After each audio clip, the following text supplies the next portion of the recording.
अप्रैल 5, 2024 current affairs देखते हैं।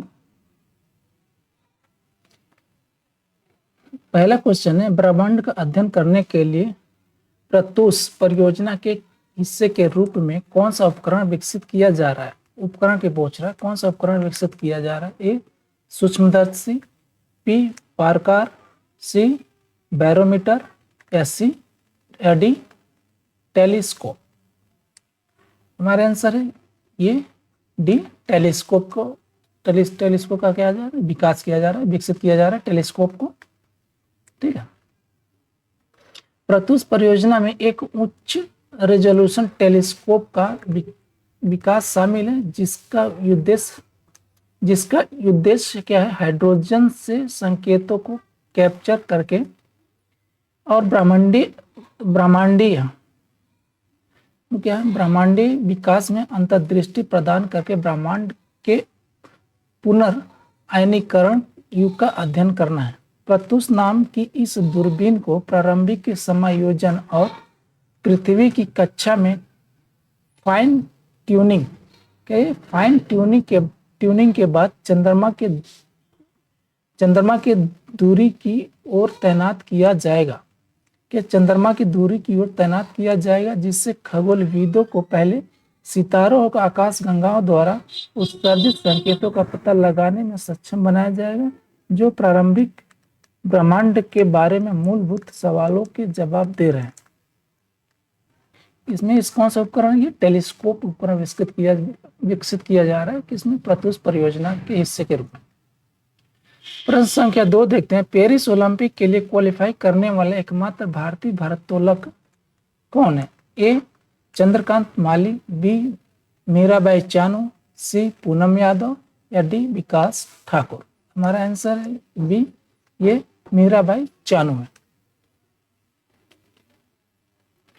मीराबाई चानू जो अपने टोक्यो ओलंपिक रजत पदक के लिए जानी जाती हैं, पेरिस ओलंपिक के लिए क्वालिफाई करने वाली एकमात्र भारतीय भारोत्तोलक हैं। उन्होंने थाईलैंड में IWF विश्व कप में कुल मिलाकर 11वें स्थान पर रहने के बाद यह उपलब्धि हासिल की। 6 महीने की चोट से लौटने के बावजूद योग्यता मानदंडों को पूरा किया है। कौन है ये, मीराबाई चानू। प्रश्न संख्या 3 देखते हैं। अंतर्राष्ट्रीय अंतरात्मा दिवस कब मनाया जाता है। अंतर्राष्ट्रीय आत्मा दिवस कब मनाया जाता है। ए अप्रैल 5 को, बी अप्रैल 6 को, सी अप्रैल 7 को, डी अप्रैल 8 को। हमारा आंसर है ए अप्रैल 5 को क्या बनना, अंतर्राष्ट्रीय अंतरात्मा दिवस मनाया जाता है। कब, 5 अप्रैल को। आत्मनिरीक्षण नैतिक अखंडता को बढ़ावा देने और अधिक शांतिपूर्ण और दयालु दुनिया के लिए सही काम करने के लिए प्रत्येक वर्ष 5 अप्रैल को अंतर्राष्ट्रीय अंतरात्मा दिवस मनाया जाता है। कब मनाया जाता है, ये 5 अप्रैल को मनाया जाता है। प्रश्न संख्या 4 देखते हैं। विश्व बैंक आर्थिक सलाहकार पैनल के सदस्य के रूप में किसे नियुक्त किया गया है। ए रघुराम राजन, बी राकेश मोहन, सी उर्जित पटेल, या डी दुवोरी सुब्बाराव। हमारा आंसर है बी राकेश मोहन को नियुक्त किया गया किसे, विश्व बैंक आर्थिक सलाहकार पैनल के सदस्य के रूप में राकेश मोहन को नियुक्त किया गया। RBI के पूर्व डिप्टी गवर्नर और CSEP के अवकाश प्राप्त अध्यक्ष राकेश मोहन को लॉर्ड निकोलस स्टर्न की अध्यक्षता वाली विश्व बैंक की आर्थिक सलाहकार समिति में नियुक्त किया गया है। प्रश्न संख्या 5 देखते हैं। विश्व संगठन ने प्रश्न संख्या 5 देखते हैं। किस संगठन ने 2024 यंग ग्लोबल लीडर्स कम्युनिटी की घोषणा की। ए संयुक्त राष्ट्र, बी अंतर्राष्ट्रीय मुद्रा कोष, सी विश्व आर्थिक मंच, डी विश्व बैंक। हमारा आंसर है सी विश्व आर्थिक मंच ने ग्लोबल लीडर्स कम्युनिटी की घोषणा की। कौन सा? Young global leaders. World economic forum यानी कि वर्ल्ड इकोनॉमिक फोरम WEF यानी विश्व आर्थिक मंच ने 2024 यंग ग्लोबल लीडर्स कम्युनिटी की घोषणा की, जिसमें विभिन्न क्षेत्रों के 40 वर्षों से कम आयु के व्यक्तियों को उजागर किया गया और वैश्विक चुनौतियों का समाधान करने के लिए नेतृत्व विकास के अवसर प्रदान किए गए।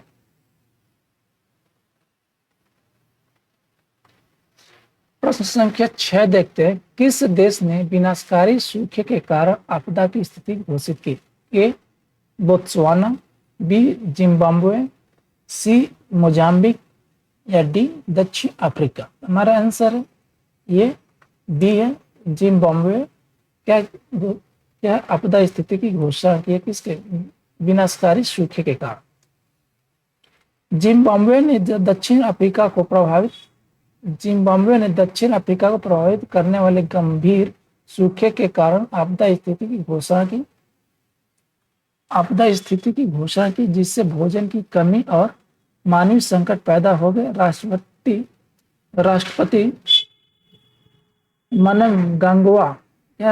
मनंगावा ने स्थिति को संबोधित करने के लिए तत्काल $2 बिलियन की सहायता मांगी। सूखे अल नीनो प्रेरित सूखे के कारण सामान्य से कम वर्षा हुई, जिससे देश का 80% से अधिक प्रभावित हुआ है और लगभग 2.7 मिलियन लोगों को भूख का खतरा है। कितने प्रभावित? ये 80% से अधिक प्रभावित हुआ। देश का 80% क्षेत्रफल क्या प्रभावित हुआ और कितने लोग प्रभावित हो रहे हैं? ये हैं 2.7 मिलियन लोगों को भूख का खतरा है।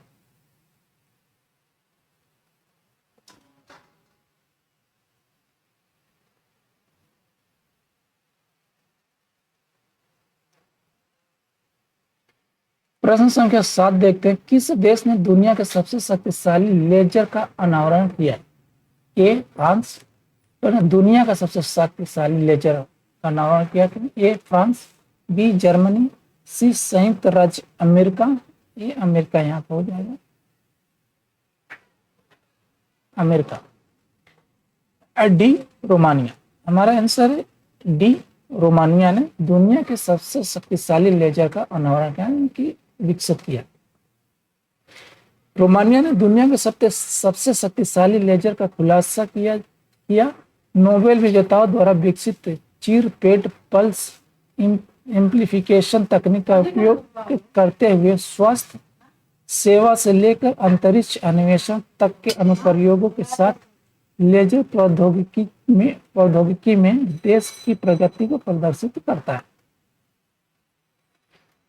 प्रश्न संख्या 8 देखते हैं। किस कंपनी ने भारत में PTI के साथ अपने तथ्य जांच कार्यक्रम का विस्तार किया? ए गूगल, बी माइक्रोसॉफ्ट, सी मेटा या डी IBM। हमारा आंसर है ये मेटा। किसके साथ? PTI के साथ तथ्य जांच कार्यक्रम का विस्तार किया। फेसबुक, व्हाट्सएप और इंस्टाग्राम की मूल कंपनी मेटा ने तथ्य जांच प्रयासों को मजबूत करने के लिए भारत में PTI के साथ सहयोग किया, जिससे PTI को अधिक विश्वसनीय सूचना पारिस्थितिकी तंत्र के लिए मेटा प्लेटफॉर्म पर गलत सूचना की पहचान, समीक्षा और दर करने में सक्षम बनाया गया है।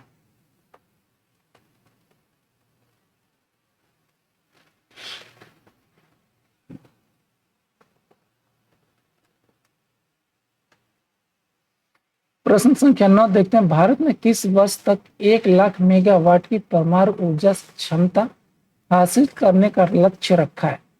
ए 2047 तक, बी 2030 तक, सी 2050 तक या डी 2060 तक। हमारा आंसर है ये ए 2047 तक।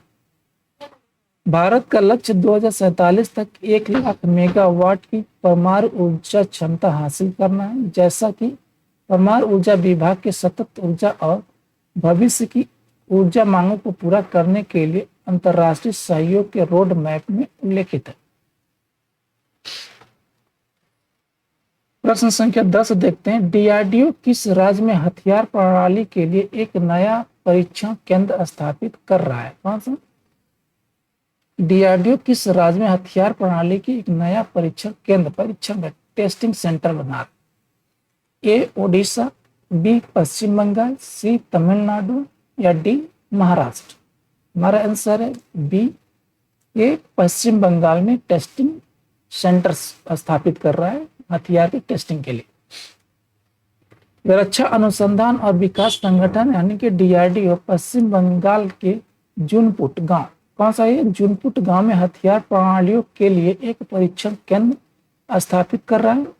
ये बंगाल का जूनपुट गांव। इस पहल का उद्देश्य ओडिशा के चांदीपुर एकीकृत परीक्षण रेंज यानी कि आईटीआर में परीक्षण कार्यभार को कम करना और परिचालन क्षमताओं को बढ़ाना है।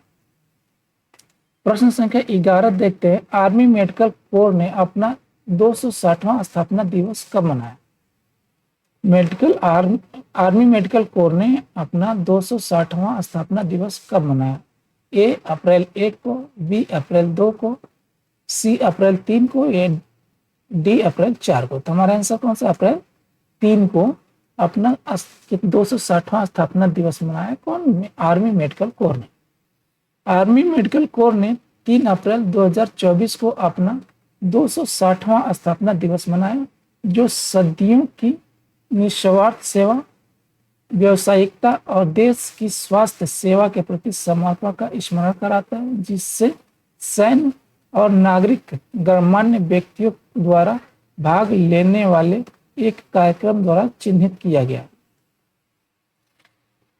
प्रश्न संख्या 12 देखते हैं। कौन सा संगठन 16 अप्रैल को विश्व भविष्य ऊर्जा शिखर सम्मेलन और विश्व भविष्य ऊर्जा शिखर सम्मेलन की मेजबानी कर रहा है? कौन सा संगठन पूछा है? ए मसदर, बी एडीएनओसी, देवा या एनईसी? हमारा आंसर क्या है? ये मसदर। ये मसदर कहाँ का संगठन है? देखते हैं। Masdar Abu Dhabi Future Energy Company 2016। क्या है? अबू धाबी की क्या है? फ्यूचर एनर्जी कंपनी है। 16 अप्रैल को वर्ल्ड फ्यूचर एनर्जी समिट और वार्षिक ग्रीन हाइड्रोजन समिट की मेजबानी कर रही है, जिसका उद्देश्य डॉक्टर सुल्तान बिन अहमद अल जाबेर और मोहम्मद जमील अल रमाही के नेतृत्व में वैश्विक हरित हाइड्रोजन अर्थव्यवस्था के विकास में तेजी लाना। ये नेतृत्व कौन कर रहा है? ये डॉक्टर सुल्तान बिन अहमद अल जाबेर और मोहम्मद जमील अल रमाही, ये 2 लोग क्या है? इसका नेतृत्व कर रहे हैं। प्रश्न संख्या 13 देखते हैं। संबंधित प्रक्रियाओं को स्वचालित करने के लिए डिजाइन की गई आकाशीय प्रणाली क्या है? ये आकाशीय प्रणाली क्या है? ये संचार बढ़ाएं, बी जमीनी संचालन में सुधार, सी स्वचालित वायु रक्षा नियंत्रण, डी निगरानी बढ़ाएं? हमारा आंसर है सी स्वचालित वायु रक्षा नियंत्रण। आकाशीय क्या है? स्वचालित वायु रक्षा नियंत्रण। आकाशीय प्रणाली का उद्देश्य डिजिटलीकरण के माध्यम से वायु रक्षा नियंत्रण प्रक्रियाओं को स्वचालित करना, बेहतर स्थिति जन्य जागरूकता और नियंत्रण के लिए रडार और संचार प्रणालियों को एकीकृत करना है।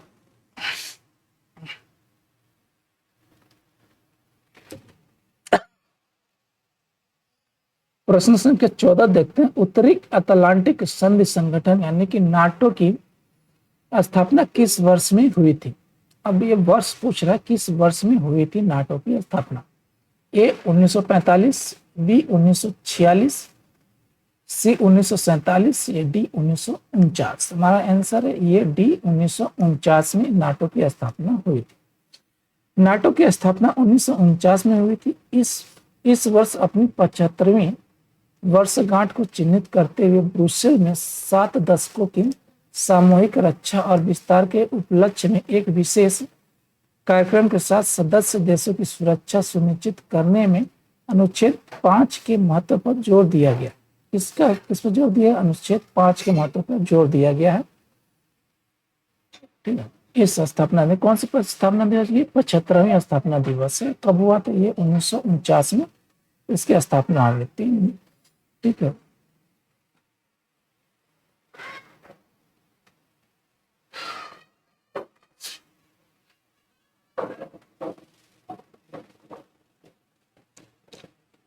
प्रश्न संख्या 15 देखते हैं।